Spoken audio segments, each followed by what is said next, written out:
Bonjour à tous et bienvenue à ce webinaire Octopia. Aujourd'hui, nos intervenants répondront à la question « Comment construire une offre de marketplace cohérente avec son identité de marque ?» N'hésitez pas à poser toutes vos questions dans le chat, nous y répondrons à la fin. Je vais maintenant laisser nos intervenants se présenter et introduire le sujet. Merci Maya. Bonjour, salut Maxime. Salut Jérôme. Bonjour à vous tous, merci de vous être connectés, toujours très nombreux pour ce nouveau webinaire. Et aujourd'hui, on va aborder la question cruciale de l'assortiment marketplace, comment est-ce que finalement on arrive à constituer une offre cohérente, et je dirais même au-delà de la cohérence, cohérente avec son ADN de marque. Parce que quand on est un retailer et qu'on arrive sur le marché, avec une marketplace, une des grandes craintes, souvent exprimées par nos interlocuteurs, c'est « mais que vais-je devenir dans cette profusion d'offres ?» On va revenir sur le sujet. En 2 mots, Jérôme Radiguet, je suis directeur marketing communication chez Octopia. Et toi, Maxime? Et moi, Maxime, j'avais déjà eu l'occasion de présenter plusieurs webinaires aussi auparavant. Mais donc, moi, je suis en charge du business consulting et du customer success. Le business consulting, on en avait déjà parlé. L'idée, c'est de pouvoir accompagner des prospects intéressés par la démarche et par les projets de la marketplace pour définir avec eux un cadre stratégique, identifier les challenges les plus manifestes et pour apporter des réponses aux principaux obstacles, risques et challenges qui pourraient advenir dans cette fabuleuse aventure qui est le lancement d'une marketplace. Donc, tu accompagnes vraiment les futurs opérateurs Exactement. À chacune des étapes de leur projet, en amont, et puis au moment de la transformation ou de l'implémentation de cette marketplace, et même avec tes équipes après le lancement, puisque tu les suis avec tes équipes Customer Success. Exactement. Donc, on est dans la partie avant-vente, business consulting, et même dans la partie après-vente, si on se rend compte qu'un prospect devenu client a des challenges et a potentiellement un axe d'amélioration sur son trafic, son SEO, ses taux de conversion, son UX. Mes équipes peuvent intervenir du coup auprès de lui, vraiment main dans la main. On va se poser à côté de lui physiquement. Et donc, du coup, l'idée, c'est de pouvoir craquer ces différents sujets qui sont des pain points. Ça, c'est le volet business consulting, des missions classiques d'experts. Et également, la partie customer success, c'est comment on s'assure que ce qui vous a été vendu par nos amis commerciaux est bien conforme à ce que vous avez. Est-ce que la performance de la solution délivre toute sa puissance dans le run de votre activité marketplace? Très bien. Et donc, forcément, l'assortiment est au cœur de tout cela. Alors, au cœur, on ne reviendra pas sur la définition globale de la marketplace de convenience. On a fait déjà un certain nombre de webinaires là-dessus. Et surtout, n'hésitez pas à nous interpeller, à nous contacter pour qu'on puisse vous expliquer cela. Mais il y a 5 étapes dans ce chemin vers la marketplace de convenience, la connexion à la technologie, la sélection des vendeurs, et notamment donc, au cœur de ce parcours, la constitution du catalogue de produits, de l'offre, qui va être le driver d'une partie de cette marketplace, qui va être le fuel de la marketplace en réalité.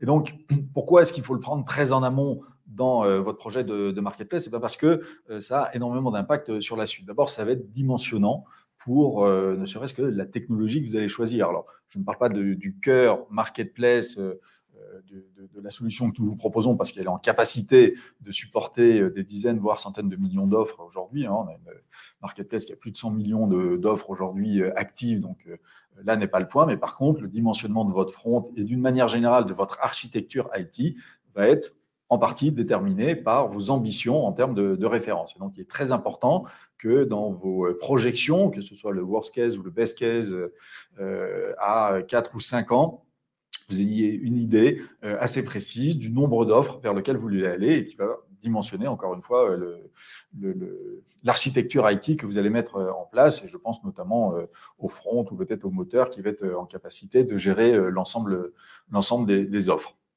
Ça va avoir des impacts aussi sur votre business plan, bien entendu, au-delà donc des CAPEX, des investissements éventuellement pour supporter cette architecture IT. Vous allez bien entendu, dans votre business plan, avoir des profitabilités qui vont être différentes en fonction des catégories, du niveau de concurrence qu'il peut y avoir sur le marché. Ça va permettre de dimensionner les équipes également, parce qu'en face d'un nombre de références, il y a un nombre de vendeurs à recruter. Donc, l'effort d'onboarding, l'effort d'account management de ces vendeurs est également très dimensionnant pour le business plan. Donc, on vous recommande assez tôt de rentrer dans la stratégie d'offre, qui probablement évoluera tout au long de votre projet pour s'ajuster et atterrir exactement là où vous voulez aller, mais qui va vous permettre quand même de structurer très significativement votre projet. Et très concrètement, du coup, comment ça se passe chez Octopia? C'est qu'on l'a déjà dit avec Jérôme, mais c'est important de le redire. Généralement, les prospects qui viennent nous voir, des retailers ou des sites e-commerce de taille importante qui souhaitent basculer dans le monde de la marketplace, pour des sujets d'assortiment et de produits, pour en avoir significativement plus, c'est quand même ça l'objectif. Ce qu'il faut avoir en tête, c'est que la marketplace, c'est un moyen, c'est pas une fin en soi. La marketplace est juste un moyen pour permettre à un retailer, à un acteur digital e-commerce, commerçant, d'avoir plus de produits, d'aller sur des catégories sur lesquelles il ne serait pas allé avec une offre en propre pour des raisons qu'on abordera par ailleurs. Mais voilà, la marketplace est un moyen qui pose de nouvelles questions.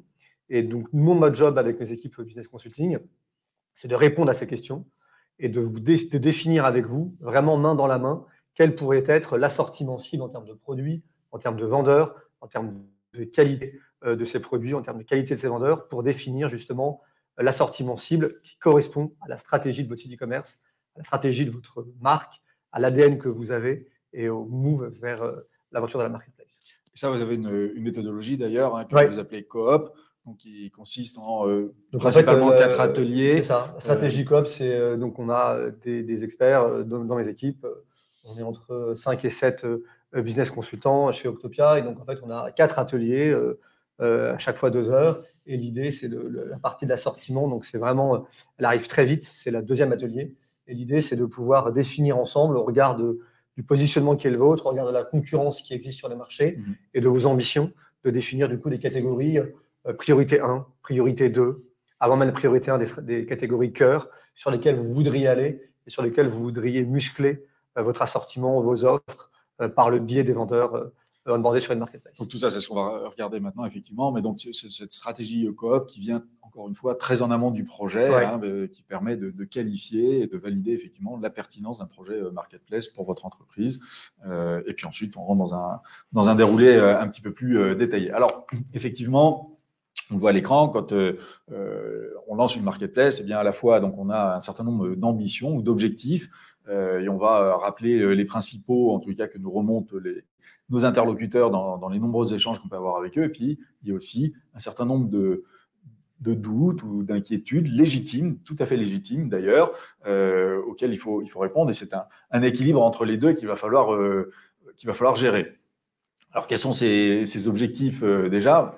Mieux répondre aux attentes des clients. En fait, c'est le principal moteur de l'évolution vers la marketplace, notamment avec cette marketplace de convenience que l'on défend. Et donc, les clients aujourd'hui recherchent une expérience d'achat enrichie qui va passer par un parcours sans couture, qui va leur permettre non seulement d'accéder à toute heure, à tout moment de la journée, n'importe où, à des produits via leur ordinateur, leur smartphone, leur tablette, mais également d'avoir accès à une profusion ou un très grand choix d'assortiment, d'être livré dans les meilleures conditions, retourner les produits, etc. Je ne vais pas revenir sur l'ensemble des piliers de la convenience. Mais en tout cas, le premier objectif est de répondre aux nouvelles aspirations des consommateurs et qui reposent notamment donc, sur un élargissement de l'offre. Et quand on va vers la marketplace, c'est principalement parce qu'on veut élargir cette offre pour mieux répondre aux attentes de nos clients, avoir également de la compétitivité sur les prix et offrir également des produits de qualité. Ce n'est absolument pas antinomique que de développer une marketplace, d'élargir son choix et ce n'est pas un renoncement à la qualité ou à la compétitivité. Il y a aussi une quête d'externalisation de ce qu'on appelle les coûts et la complexité. Le stock de la marketplace est porté par le vendeur, c'est lui qui va assurer très souvent la logistique. On ne gère plus l'obsolescence des produits lorsqu'il s'agit par exemple de biens techniques ou les fins de stock, etc. Donc il y a de nombreux avantages évidemment à externaliser, à sous-traiter une partie de ces travaux auprès d'un écosystème de vendeurs. Et puis enfin, la dernière motivation, et qui n'est pas des moindres, c'est générer plus de revenus. On sait que la marketplace, en moyenne, a une croissance de l'ordre de 24% sur ces dernières années, donc très, très forte croissance de ce modèle économique. Et moi, souvent, j'aime bien parler de croissance incrémentale. C'est-à-dire qu'il n'y a pas de cannibalisation avec ce que l'on vend aujourd'hui, le cœur de notre assortiment. On va véritablement aller chercher des ventes incrémentales, c'est-à-dire sur des références que l'on ne propose pas, sur des catégories peut-être périphériques à notre cœur de marché aujourd'hui que l'on ne propose pas, mais on a le flux client déjà qui est généré par notre assortiment cœur et par notre marque. Et puis, on peut aller proposer à ces clients qui visitent notre site ou qui visitent nos magasins, eh bien, d'aller faire des achats complémentaires sur des nouvelles catégories périphériques. Et enfin, améliorer la profitabilité. On ne va pas en parler précisément aujourd'hui, mais ça fait partie des leviers de la marketplace. Alors, logiquement, il y a un certain nombre peut-être de risques ou d'inquiétudes, encore une fois tout à fait légitimes, qui peuvent effleurer l'esprit de nos interlocuteurs et dont ils nous font part régulièrement. Exactement. Donc, en fait, face effectivement aux objectifs qui sont liés au lancement d'un projet de marketplace, il y a souvent effectivement des challenges ou des risques qui sont identifiés par les opérateurs qui souhaitent se rentrer dans cette démarche. Donc là, on en a listé 4. C'est les 4 qui reviennent de manière récurrente, on va dire, dans le cadre des discussions qu'on a dans la partie, on va dire, avant-vente, dans le cadre de ce projet de business consulting qu'on a appelé Coop. Donc, ça va être l'abondance des SKU. Une question légitime, ça va être, mais en fait, moi, je vends déjà des produits, ce qu'on appelle des produits 1P, vous le savez maintenant, des produits de mon offre en propre. Je me place dans le rôle de l'opérateur e-commerçant. J'ai déjà mes produits, j'ai déjà 500, 1000, 2000 références. Et avec la marketplace, je vais en avoir des dizaines de milliers, des centaines de milliers, voire des millions en plus. Donc, comment je gère la visibilité entre mes produits que j'ai en propre et les produits de la marketplace? Alors, ici, ils ne vont pas être noyés. Oui. J'apporte de précision parce que c'est vrai qu'on m'interpelle souvent là-dessus. Donc, le 1P, c'est l'offre en propre, le first party, et le 3P, third party, ce sont les tiers, donc les vendeurs, l'offre des tiers. Alors, c'est vrai que souvent dans nos présentations, vous retrouvez le 1P/3P, l'offre en propre, le corps, vis-à-vis des 3P que sont les vendeurs. Donc, la question, c'est quand je lance un marketplace, comment je m'assure que mon 1P, offre en propre, ne soit pas noyé, totalement submergé par les dizaines, centaines de milliers de références qui vont arriver sur mon site. Là-dessus, donc l'idée, là, c'est juste de présenter les risques, mais les éléments de réponse qu'on a, c'est votre site vous appartient, l'expérience que vous proposez à votre client, c'est vous, grâce à votre moteur de recherche, grâce à la Buy Box, qui est un outil qui permet de savoir qui remporte la best offer sur votre site, c'est vous qui avez la main là-dessus. C'est vous qui réglez les conditions. Donc, c'est vraiment à la fin vous qui décidez quel produit vous voulez mettre en avant et quel produit vous voulez faire remonter dans le moteur de recherche, dans la navigation du client. Donc, rien ne vous échappe, vous gardez le contrôle. Ça fait la transition du coup avec le point 2. Effectivement, c'est du coup, est-ce que en tant qu'opérateur marketplace, je ne vais pas perdre le contrôle des produits? Puisque vous le savez, le marchand, il va pouvoir potentiellement publier des catégories, son propre catalogue. Et donc, du coup, est-ce que je ne vais pas perdre le contrôle? Comment j'encadre les publications de mes marchands qui, effectivement, ont tendance à mettre toujours plus d'offres parce que c'est comme ça qu'elles existent aussi. Et comment est-ce que je fais pour encadrer tout ça? Et donc, il y a une réponse un peu nuancée qu'on peut apporter. Il faut accepter, je pense, de le dire, c'est que quand on passe et on bascule dans le monde de la marketplace, il faut accepter de jouer le jeu de la marketplace, entre guillemets, et accepter de laisser une latéralité un peu plus forte que ce qu'on avait peut-être en tête, et en tout cas plus forte que ce qui existait dans le 1P, et accepter le jeu de laissons un peu vivre la marketplace. La marketplace, c'est un monde qui, par nature, est ouvert. Et je pense que c'est intéressant, en tout cas, c'est notre recommandation chez Octopia, de laisser jouer le jeu, de l'ouvrir un peu pas être sirène courte que ça auprès des vendeurs en termes de catalogue. Je ne parle pas en termes de qualité, mais en termes de produits, de tester, d'apprendre. Mais encore une fois, c'est juste lâcher un peu les rênes et laisser du coup le vendeur proposer des choses, le laisser un peu vivre et accepter cette ouverture qui est inhérente à la marketplace. Ce qui n'empêche qu'on peut être exigeant sur la qualité, exigeant sur un certain nombre de critères, on va en parler après. Ce qui n'empêche qu'on peut être totalement exigeant et qui dit tester, laisser une certaine liberté au vendeur, ne dit pas une espèce de liberté absolue où on ne contrôlerait plus rien. On peut, par les biais de qualité, par encore une fois le moteur de recherche, il y a des catégories qui sont interdites et vous pouvez le décider auprès du vendeur parce que vous êtes une marketplace dans la puriculture, il n'y a pas de raison à ce que vous vendiez des catégories de produits smartphone ou high-tech. Vous gardez le contrôle. Bien sûr, et vous pouvez en parler évidemment au vendeur. Donc là, il n'y a pas de sujet là-dessus. Après, sur la partie pricing et promotion, c'est souvent compétitivité plutôt. C'est souvent un sujet qui est remonté du coup par les opérateurs. C'est dans le 1P, donc dans les produits en propre, c'est moi qui fixe le prix. Là maintenant, et c'est le principe de la marketplace, c'est le vendeur qui fixe le prix et vous ne fixez plus le prix de manière arbitraire. C'est vrai, il faut accepter ce jeu-là, Mais en revanche, il existe plusieurs garde-fous qui vous permettent d'induire, d'impacter, d'amener les vendeurs à des pricing qui peuvent être plus proches de ceux que vous aviez en tête. Oui, donc ce n'est pas antinomie. Ce n'est pas parce que le vendeur est responsable de son pricing que pour autant vous n'êtes pas compétitif. Et là aussi, il y a un certain nombre d'outils, d'animations qui permettent de garantir la meilleure compétitivité, qui passe par la fixation du prix et qui va passer aussi par l'image ou l'animation commerciale qui contribue aussi fortement à l'image prix. C'est ça. Et de manière même, si on remonte un peu en amont, le principe de la marketplace, c'est plusieurs offres sur un même produit. Plus vous avez de vendeurs, plus vous aurez d'offres sur un même produit. Et donc, en fait, la marketplace va permettre, si vous avez un nombre de vendeurs suffisamment important, de tirer les prix vers le bas. Donc, de manière inhérente et organique, la marketplace organise une concurrence saine interne, elle internalise la concurrence des prix. Donc, elle va déjà, par nature, vous permettre d'avoir des prix qui vont tirer vers le bas. Mais comme tu disais, Jérôme, il y a tout un certain nombre d'opérations qui vont permettre également d'avertir les vendeurs que vous monitorez en leur disant vous êtes un peu, par des systèmes de crawling, vous êtes un peu hors scope, hors du marché. Voilà.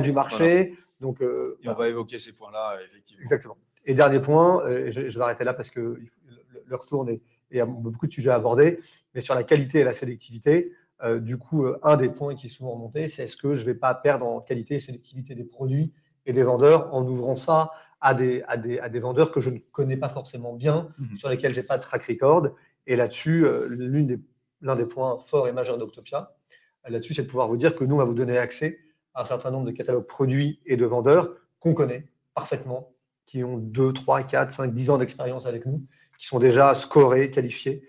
Donc, on va vous dire, voilà, si vous partez avec nous, on a déjà fait ce travail en amont. Et donc, du coup, vous allez pouvoir partir avec des vendeurs qui ont déjà des références et des produits qui ont déjà des références. Alors, effectivement, ça, c'est intéressant. Alors, ce qui est important de repréciser ici, c'est qu'un opérateur marketplace qui prend la technologie Octopia, évidemment, est totalement autonome pour onboarder ses propres vendeurs, mettre ses propres critères, qualité, etc. Mais en plus de cela, on propose de donner accès à un catalogue, ce fameux catalogue extrêmement vaste que j'évoquais tout à l'heure. Il y a plusieurs milliers de marchands du monde entier, etc.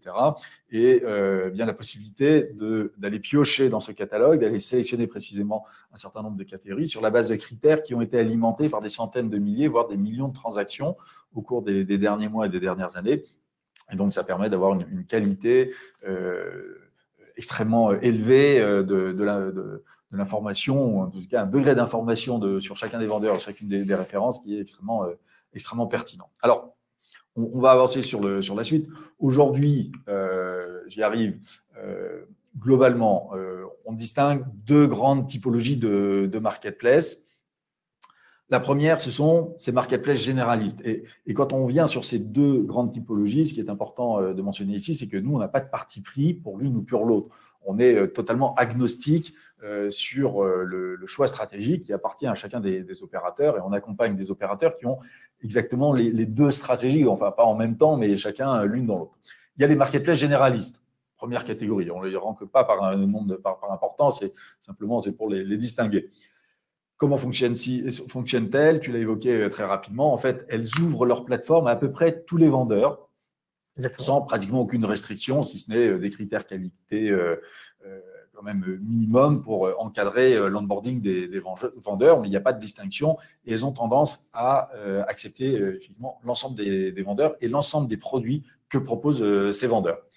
Et ensuite, elles reposent sur l'algorithmie qu'elles mettent en place et sur le moteur de recherche extrêmement puissant qu'elles mettent en place, qui va structurer cette offre, qui va mettre en avant les bons produits en fonction de l'historique de recherche de tous leurs clients, en fonction des articles qui s'y vendent mieux et en fonction du nombre considérable de transactions qu'elles vont enregistrer sur leur marketplace.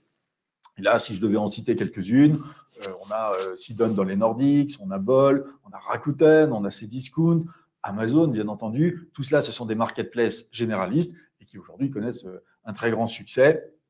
Donc, ce modèle-là existe et il est plutôt performant. On le voit, je pense à Vorten au Portugal, je pense à TPH en Espagne, etc. Encore une fois, la liste n'est pas exhaustive, mais on le voit bien qu'un peu partout dans le monde, il y a des marketplaces généralistes qui fonctionnent très, très bien. Il y a un deuxième modèle de marketplace qui, lui, est beaucoup plus encadrant, restrictif et qui fonctionne aussi très bien. Exactement. Donc ça, c'est la partie des modèles, donc du coup des modèles ce qu'on appelle les verticaux, les verticales, les marketplaces qui sont plus sur un univers donné. Et là, c'est pas parce qu'elles sont sur un univers, on va dire plus restreint dans le sens où ce ne sont pas des généralistes, qu'elles ne vont pas être intéressées pour pouvoir augmenter soit en profondeur, soit en largeur de gamme de produits. Là, c'est principe, on voit énormément de marketplaces émerger sur l'univers du sport, sur l'univers du vélo même. On vient de plus en plus sur les marketplaces qui deviennent parfois de plus en plus verticales, sur l'univers de la puériculture, sur le jardin, sur le bricolage, les décorations. Enfin, on se rend compte que presque parfois, le sentiment qu'on a chez Octopia, c'est que est-ce qu'on ne va pas arriver un jour à, comme on le voit dans le commerce physique, à avoir des magasins, des marketplaces plutôt monoproduits. On voit maintenant émerger dans monocatégorie en tout cas, très spécialisée. Exactement. Pourquoi pas une marketplace du canapé ou de la lampe. Je ne sais pas si ça va arriver, mais en tout cas, on sent qu'il y a de plus en plus d'acteurs spécifiques. Et de la même qu'on le voit dans les magasins physiques. Alors là, je vais citer des exemples qui ne seront pas des produits forcément dédiés à la marketplace, mais il y a des magasins de boulangerie de cookies, du macaron, des spécialisés sur des pâtisseries très définies. Et on se demande dans le digital si on ne va pas arriver vers ce type de spécialisation. Donc là, l'idée, ça va être d'être assez restrictif, on va dire, dans le nombre des catégories adressées, mais vous allez pouvoir travailler en tant que marketplace spécialisé sur la profondeur, ce qu'on appelle la long tail, à la fois pour pouvoir vraiment être le one-stop shop de votre catégorie phare. Ça, c'est le premier point. Le spécialiste du vélo, le spécialiste d'un sport va vouloir tout retrouver sur ce sport-là. Imaginez la plongée sous-marine de n'importe quelle référence qui existe dans le monde, de petits boulons, détendeurs, se trouve sur cette marketplace parce qu'on a référencé absolument tous les produits, tous les vendeurs à l'origine de… Le monde entier de la plongée sous-marine se retrouve sur cette marketplace. Le monde entier du surf se retrouve, le monde entier des produits du surf se retrouve sur cette marketplace-là. D'accord. Et ensuite, une quantité de SKU, évidemment, qu'une seule entreprise ne pourrait pas porter en termes de stock, mais évidemment, quand le stock est externalisé auprès de plusieurs centaines, voire milliers d'acteurs, de vendeurs, mais c'est tout à fait possible de proposer cette largeur d'assortiment et de la faire vivre et de la renouveler dans le temps. Exactement. Et l'autre point, ça va être donc une profondeur très forte. Et après, on pourrait se dire, et ces marketplaces se le disent souvent, OK, je suis devenu le ultra spécialiste qui a toutes les références sur une catégorie, j'ai toute la profondeur, mais je me pose la question de savoir s'il ne serait pas intéressant d'aller vers une ou deux catégories qui sont moins cœur, mais des prios 1 ou 2, on va dire, qui sont en lien évidemment avec mon cœur d'activité, mais qui sont un tout petit peu plus périphériques. Et avec le trafic qu'on aura généré sur ce cœur d'activité. Alors là, on a mis un slide pour illustrer ça, qui était sur l'univers de l'enfant. Alors, il n'y a pas d'idée préconçue derrière ou d'idée de marketplace, mais on pourrait imaginer donc une marketplace très spécialisée sur l'enfant, c'est ça? Exactement. Donc, ça serait une marketplace spécialisée dans le monde de l'enfant, la puériculture, l'enfant, le jeune enfant. Et donc, du coup, en bleu, on voit effectivement ici, c'est ce qu'on appelle la core offer. Donc, c'est vraiment le produit cœur. On pourrait imaginer que cet acteur-là soit déjà en marketplace ou pas d'ailleurs, mais que son 1P ou son 1P et un peu de 3P, ou beaucoup de 3P, soit constitue sa core offer avec des vêtements,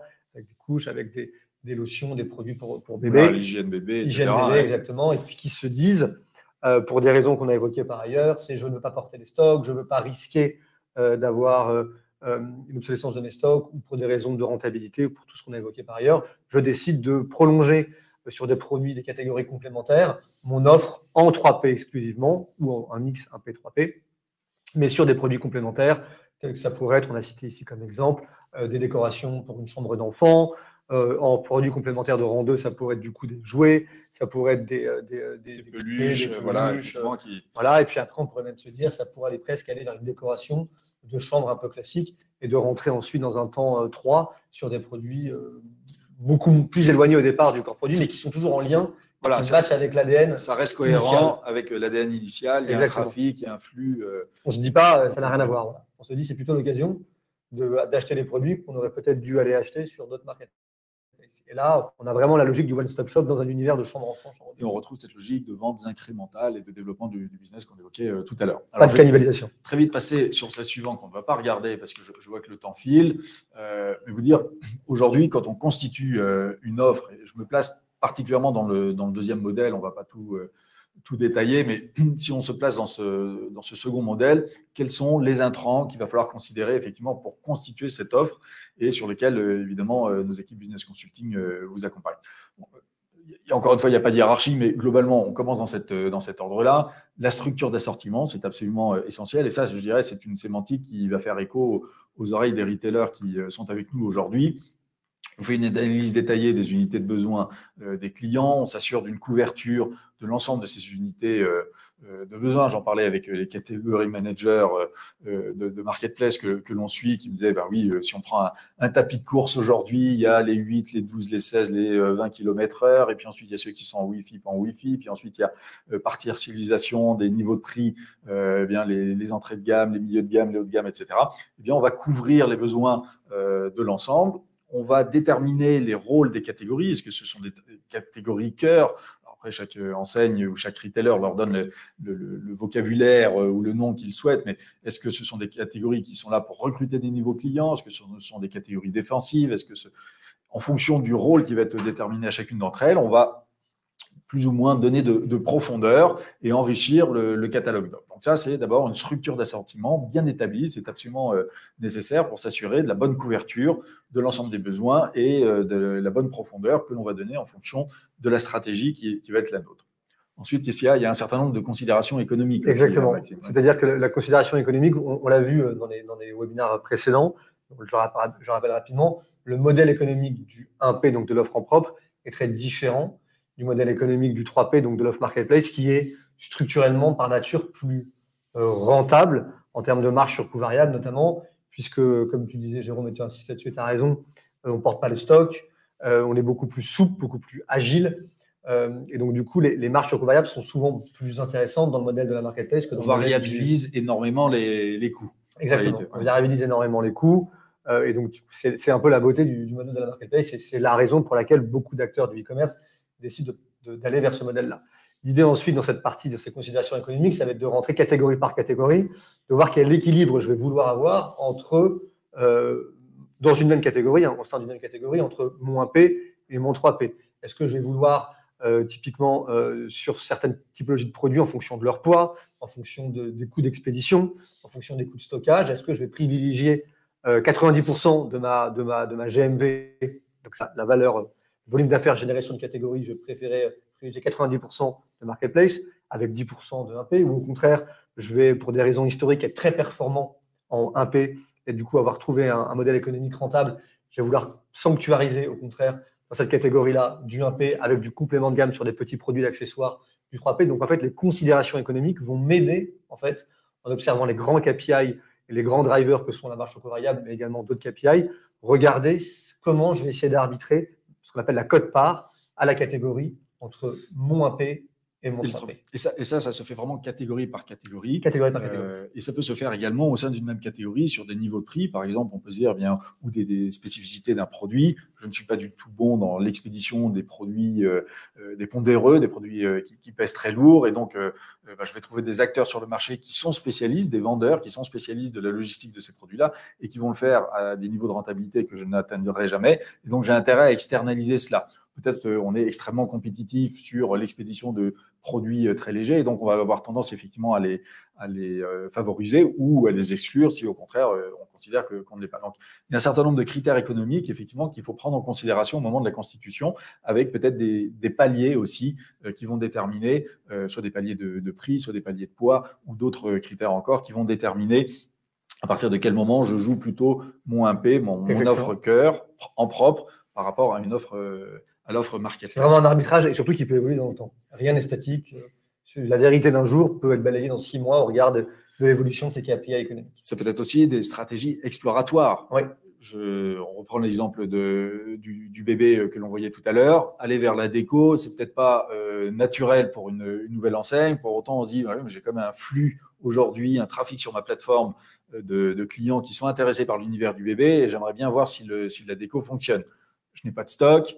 Je peux facilement contacter des vendeurs, les onboarder, voir les piocher, on le disait tout à l'heure dans les catalogues déjà, les bases de données d'Octopia, et puis faire un test sur quelques dizaines de milliers de SKU très facilement. Ça fonctionne, on se développe, ça ne fonctionne pas, on referme, et on va tester autre chose. Test à peu de prix. Voilà. Alors ensuite, donc, une fois qu'on a vu ces structures d'assortiment, ces considérations économiques, il y a des éléments également tactiques et conjoncturels. Ici, on on mentionne par exemple des événements saisonniers ou météorologiques. Je citais dans une conversation précédente le cas des climatiseurs. Imaginons, climatiseur, on ne sait jamais comment se préparer une saison. Si vous avez du stock et que finalement l'été n'est pas chaud, vous allez vous retrouver avec un surstock dont il va falloir gérer l'obsolescence et qui va être une problématique dans vos entrepôts. À l'inverse, s'il fait très chaud, au bout de 15 jours, vous allez être en rupture et plus en capacité de satisfaire les besoins de vos clients. Et donc, le fait de compléter cette catégorie par un sourcing de vendeurs qui auront chacun leur propre stock et donc vont vous permettre d'alimenter en permanence votre catalogue et vos stocks tout au long de la saison, vous permet de compenser effectivement d'éventuelles difficultés liées à des saisons ou à des pics météorologiques. Donc, il y a des questions sur la disponibilité des stocks, il y a des questions sur les ruptures, évidemment, des questions logistiques aussi. On l'évoquait tout à l'heure dans les considérations économiques, mais ça peut être aussi sur la capacité de s'approvisionner. On sait qu'aujourd'hui, par exemple, faire venir des produits parfois d'Asie devient compliqué ou ce sont des délais extrêmement longs. Je pense notamment à l'innovation. Souvent, les retailers sont challengés au moment de la rentrée des classes lorsque il faut être extrêmement réactif aux premiers jeux d'école qui vont faire le buzz et vont envahir les cartables de nos enfants. Un retailer traditionnel, le temps qu'il source, qu'il négocie les conditions d'achat, qu'il s'approvisionne, qu'il transporte, qu'il diffuse ensuite dans son réseau, ça va prendre plusieurs semaines, voire plusieurs mois, en passant par le système de la marketplace, qui va nous permettre d'être en lien directement peut-être avec le producteur, et si ce n'est lui, un de ses grossistes, eh bien, va nous donner énormément de réactivité et va nous permettre de proposer très vite des produits, de suivre les modes, les tendances extrêmement rapidement. Je prends l'exemple de la cour d'école parce qu'il est assez significatif, mais ça existe à peu près dans tous les domaines et sur toutes les verticales, pour reprendre la sémantique qui était la tienne tout à l'heure. Donc, une dynamique en tous les cas de renouvellement d'assortiment qui est assez forte, et en fonction des catégories, on pourra favoriser ou pas le poids de l'assortiment marketplace, qui va permettre et qui va contribuer à ce renouvellement de l'offre d'une manière extrêmement rapide. C'est exactement ça. Sur ce point-là, la marketplace permet vraiment d'être entre guillemets sur la balle des tendances. On n'en loupe pas une et on est beaucoup plus réactif dans les tendances du marché et les modes qui concernent toutes les catégories. En fait. Il y a également un autre point qui est intéressant, c'est ce qu'on dit, c'est sur la partie lors de la création et la définition de son assortiment, l'arbitrage entre le 1P et le 3P, ça va être aussi une stratégie de relation qu'on peut avoir avec certaines marques et de la volonté d'exclusivité qu'on va vouloir avoir avec certains SKU. On se rend compte que certaines marketplaces, certains e-commerçants vont avoir des relations exclusives avec des marques et qu'elles vont vouloir les garder en 1P pour des raisons historiques, pour des raisons d'exclusivité, et c'est tout à fait logique. On peut avoir une relation particulière avec certaines marques et on veut la garder en 1P. Les tendances qu'on voit également arriver, c'est que de plus en plus de marques, de plus en plus de marques nationales, voire internationales, décident de vouloir donner aux opérateurs marketplace une partie de leurs produits en 1P, modèle classique, mais également une partie de leurs produits en 3P. Pourquoi ? Parce qu'en fait, ces marques vont vouloir tester auprès de cet opérateur-là, de manière toujours agile et non engageante, sans stock, sans accords cadres globaux sur plusieurs mois, plusieurs années, du coup des produits pour tester, voir ce que ça donne. Pour ensuite peut-être pour repasser en 1P ou pas d'ailleurs. Et l'autre point, c'est qu'ils ont aussi la maîtrise sur les prix. Donc c'est pour ces raisons-là au départ, enfin ils ont le sentiment d'avoir, c'est pour ces raisons-là au départ qu'en fait, il peut y avoir un arbitrage à la marque ou vers des grandes marques, du coup, entre le 1P et le 3P. D'ailleurs, on voit des modèles hybrides où un fournisseur, donc cette fois-ci, le retailer achète auprès de cette marque un assortiment cœur, encore une fois, et la marque qui dit oui, mais moi j'aimerais bien tout vendre, tout mon catalogue, et en l'occurrence c'est 15 ou 25 000 références, ou même beaucoup plus parfois. Dire tout le reste, je vais le rentrer en marketplace, je vais fixer mes prix. Effectivement, je comprends que vous ne puissiez pas porter les stocks. Donc là, c'est effectivement des considérations qui sont non négligeables. La relation avec les marques, des accords globaux qui doivent parfois être maintenus et qu'il faut prendre en considération et qui vont déterminer effectivement si certaines catégories très précises ou voire certains SKU sont traités en 3P ou sont traités uniquement avec une offre en propre. Et puis vient le dernier point, en tout cas ici, que l'on voulait brosser avec vous, et en tout cas dans les considérations que nous prenons lorsqu'on construit une offre aux côtés de nos partenaires, c'est la compétitivité, parce que tout à l'heure, Maxime, tu le mentionnais, il y a des inquiétudes sur, puisque je ne fais pas le pricing, est-ce que néanmoins je vais rester compétitif ? Alors oui, bien entendu, c'est un élément clé. D'ailleurs, aujourd'hui, vous allez sur les marketplaces et vous voyez bien qu'elles sont à des niveaux de compétitivité prix remarquables et parfois même meilleurs que sur les assortiments corps d'un certain nombre de sites Internet. Alors, comment on fait tout cela? D'abord, on s'informe, on fait des benchmarks en permanence par rapport aux concurrents, on fait ce qu'on appelle du crawling, hein, on a une certaine expertise nous-mêmes dans le crawling, c'est-à-dire qu'on va aller aspirer la donnée d'un certain nombre de sites concurrents, ça peut aller même à plusieurs centaines, voire millions de lignes qui sont aspirées chaque jour, qui vont être traitées par nos moteurs, et qui vont permettre de déterminer des indices sur des produits essentiels, le cœur, sur des produits qui le sont moins, etc. Et donc de se benchmarker par rapport à la concurrence en permanence, voire d'alimenter les vendeurs en leur disant mais effectivement tu es dans le marché ou tu n'es pas dans le marché. Et attention parce que au-delà du fait que ça me donne de la compétitivité, c'est d'autres vendeurs qui vont vendre sur d'autres marketplaces et toi tu as intérêt aussi à être compétitif. Il y a un juste équilibre à trouver également avec le 1P pour ceux qui font le choix de maintenir les deux offres. Le 1P permet aussi d'alimenter cette concurrence et de maintenir une certaine compétitivité sur les prix.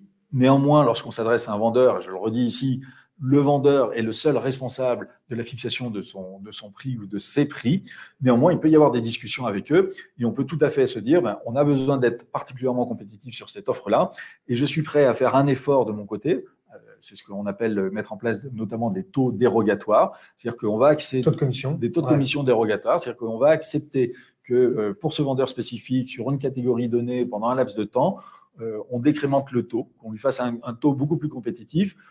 Et souvent, en contrepartie de quoi, on lui demande lui-même de faire un effort sur son prix de manière à être très compétitif sur le marché. Alors, je mentionne ce use case particulier pour vous dire que l'animation du pricing est possible. Ce n'est pas parce que ce sont des vendeurs qu'on oublie complètement la notion de prix. Il y a de l'animation possible, il y a de la discussion possible, tout en respectant la liberté de fixation des prix des vendeurs. Ça, c'est très important. Et puis enfin, comme tu le mentionnais un petit peu plus tôt également, à partir du moment où on a plusieurs vendeurs sur une même marketplace pour un même produit, eh bien, il va y avoir une saine concurrence qui va s'établir entre eux.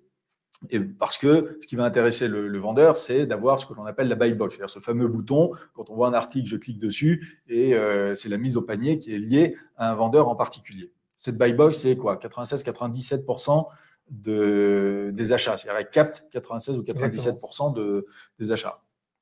La buy box appartient à chaque opérateur, c'est-à-dire que c'est vous qui allez fixer l'algorithme qui va déterminer à qui on attribue cette buy box. Donc, tout n'est pas basé sur le prix, ça c'est important de le mentionner. En fonction de votre positionnement, le fameux ADN de marque que l'on évoquait plus tôt, vous allez donner plus ou moins d'importance au prix, mais vous pouvez donner aussi plus ou moins d'importance à la note du vendeur, au délai de livraison, à la qualité de livraison. Finalement, il y a énormément de critères. Vous pouvez réserver la buy box à des produits 1P uniquement pour des raisons…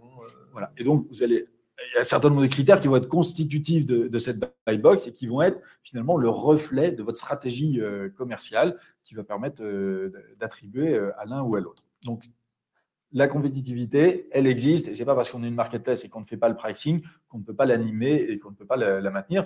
Et enfin, on l'évoquait tout à l'heure, la compétitivité passe aussi par la perception prix, par l'animation commerciale que l'on va organiser sur le site. Et là, à nouveau, c'est vous qui allez définir les thématiques, c'est vous qui allez définir les mécaniques promotionnelles. Si, je ne sais pas, je prends un exemple de plancha au barbecue, vous voulez faire une saison avec les premiers jours, le soleil qui arrive en ce moment, eh bien, vous pouvez tout à fait dire, la mécanique, c'est minimum moins 20% sur les articles plancha, avec une note consommateur de minimum 4,2, avec un délai de livraison inférieur à 4 jours, voilà.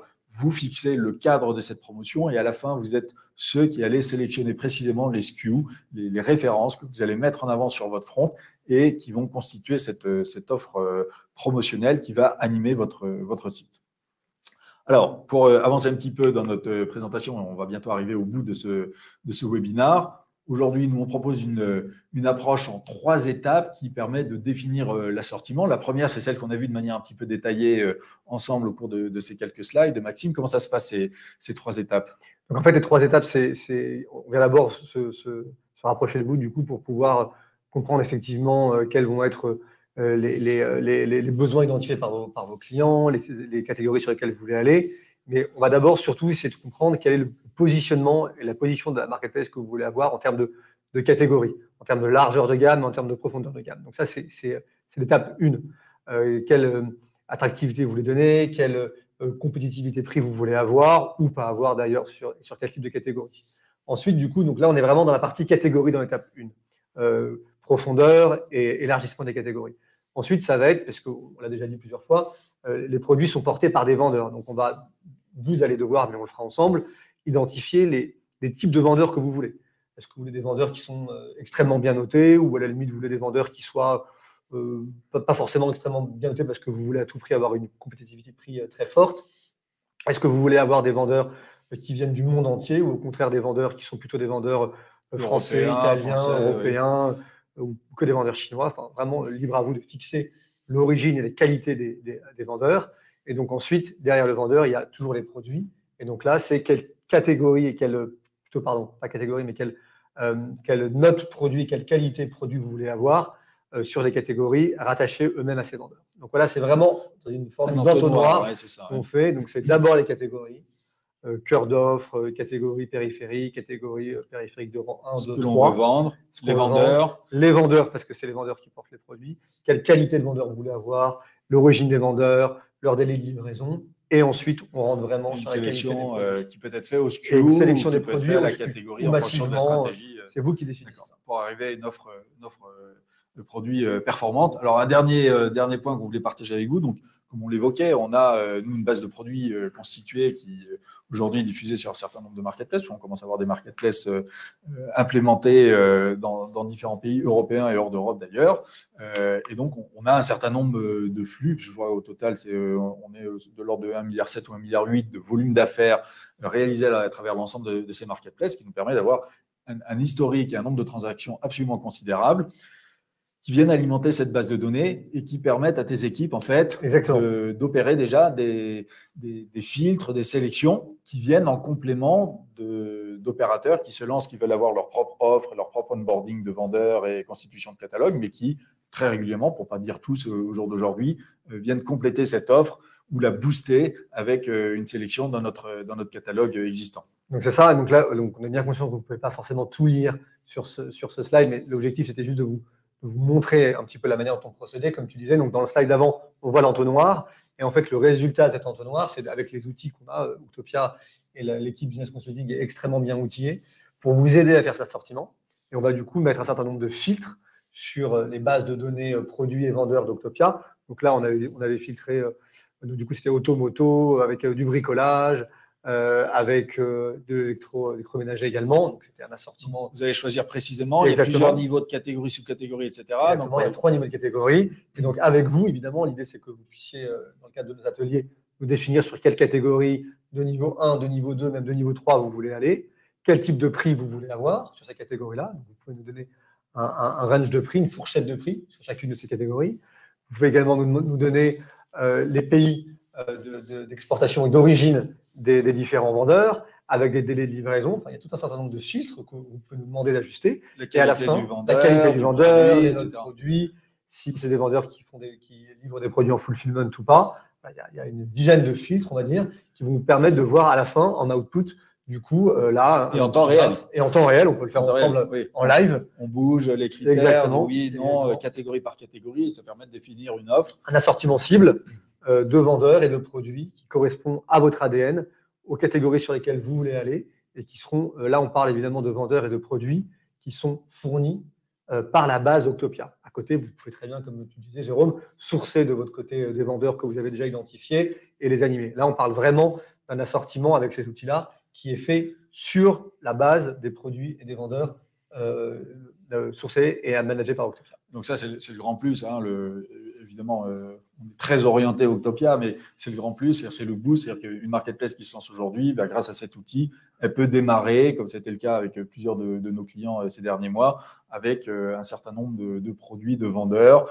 J'en ai un en tête là, qui est live dans quelques jours ou semaines maintenant, c'est qui veut partir avec 1 million de produits, c'est le critère qu'il a donné, c'était contractuellement, il a dit, moi, je veux 1 million d'offres au début.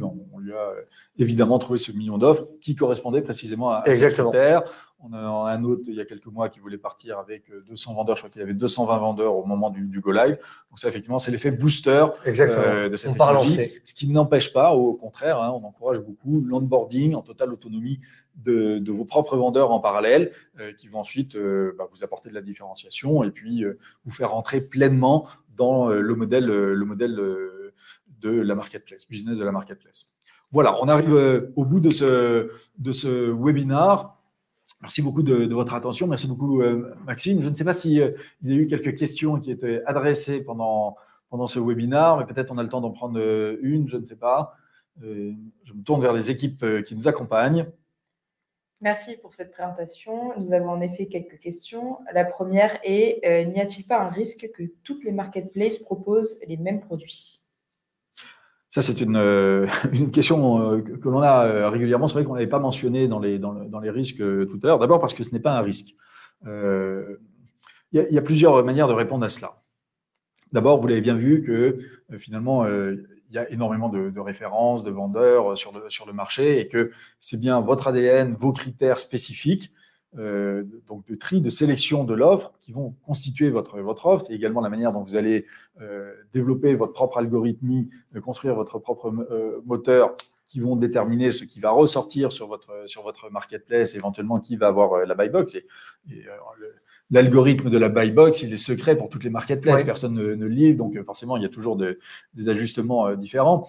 Un autre argument que je donnerais, c'est une statistique qui est toujours intéressante, c'est celle du nombre de vendeurs onboardés, présents sur les marketplaces. En moyenne, un vendeur est présent sur 2,6 marketplaces. C'est la statistique que l'on a aujourd'hui en Europe.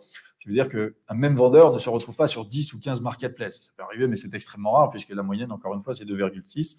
Donc, non, vous n'avez pas un risque d'avoir les mêmes vendeurs. Au contraire, vous avez plutôt un risque d'avoir des vendeurs très, très différents et tout le monde se bat pour aller chercher les bons vendeurs sur les marketplaces. Dernier point, moi qui suis issu du monde du retail et plutôt le brick and mortar, souvent je dis quand vous allez aujourd'hui dans un hypermarché ou un supermarché, dans les faits, vous avez 95-98% de l'offre qui est rigoureusement identique. Ce sont les mêmes produits MDD et puis surtout ce sont toutes les mêmes marques nationales qui sont les mêmes. Et pourtant, quand vous rentrez en France chez un Leclerc, chez un Monoprix ou dans un autre magasin, vous n'êtes pas dans la même enseigne. Immédiatement, vous savez où vous êtes. Vous avez une expérience qui est totalement différente. Pourquoi? Parce que la manière dont les produits vont être organisés dans le magasin, c'est-à-dire le merchandising que vous allez pouvoir reproduire sur votre site. Vous avez chacun votre propre merchandising est différente. Le pricing est différent. L'attention au client est différent. L'expérience dans le magasin, le parcours vont être différents. Les programmes de fidélité que vous allez créer. Le programme de fidélité va être différent. L'animation commerciale va être différente. Donc, tous ces éléments qui sont constitutifs de votre ADN, de votre marque, vont créer cette différence. Et puis, il y aura ici ou là des îlots de produits exclusifs, de références que vont avoir trouvé des enseignes ou d'autres qui vont créer également une différenciation dans le parcours. Donc, on va bien au-delà, effectivement, de l'assortiment. L'assortiment, c'est une partie constitutive de votre ADN et de votre positionnement de marque, mais on voit bien qu'il y a plein d'autres intrants ou paramètres à prendre en considération dans votre mix marketing et qui vont créer la spécificité de votre marque. Donc moi, je crois beaucoup au fait que d'abord, il y a tellement de produits qui existent dans le monde que il n'y aura pas de redondance. Évidemment, il y a quelques produits qui sont communs à certaines marketplaces, mais d'une manière finalement assez limitée. Ce ne sont pas les mêmes que vous allez mettre en avant sur une marketplace ou sur une autre et que vous avez de multiples moyens d'exprimer la spécificité de votre marque. Et encore une fois, que ce soit le contenu, la richesse du contenu que vous allez proposer à vos clients, l'histoire que vous allez leur raconter, qui vont vous permettre de vous différencier par rapport aux autres. Donc en réalité, je réfute la problématique de l'assortiment identique. Je pense que ce serait très difficile aujourd'hui de trouver, notamment dans cette profusion d'offres, des marketplaces avec exactement les mêmes références. Voilà. Merci pour vos réponses. Nous avons beaucoup d'autres questions dans le chat, mais par manque de temps, nous y répondrons en privé. Je laisse maintenant nos intervenants clore ce webinaire. Écoutez, merci beaucoup. Merci Jérôme pour ces précisions. On espère que ce webinaire sur l'assortiment a pu répondre à certaines de vos questions, à certains de vos doutes. En tout cas, à titre personnel, l'équipe Business Consulting se tient comme toujours à votre disposition si vous avez des questions complémentaires, si vous êtes intéressé par une démarche coop et réaliser un certain nombre d'ateliers. On sera ravis de pouvoir venir vous accompagner sur ce cadrage-là qui est à la fois très stratégique pour vous et passionnant pour nous. Très bien, merci beaucoup Maxime pour tous ces éclaircissements, pour l'accompagnement de tes équipes. Et oui, bien entendu, contactez-nous, vous pouvez vous loguer sur le site, vous pouvez remplir un formulaire et nos équipes vous rappelleront très très vite derrière pour caler ou bien une démo ou rentrer dans une démarche coop, comme on le présentait tout à l'heure, et qui vous permet de mieux comprendre les enjeux de la marketplace et d'affiner votre projet avant de vous lancer dans un lancement de marketplace. Merci à vous tous. Merci beaucoup. Et à très bientôt. Au revoir. À très bientôt, au revoir.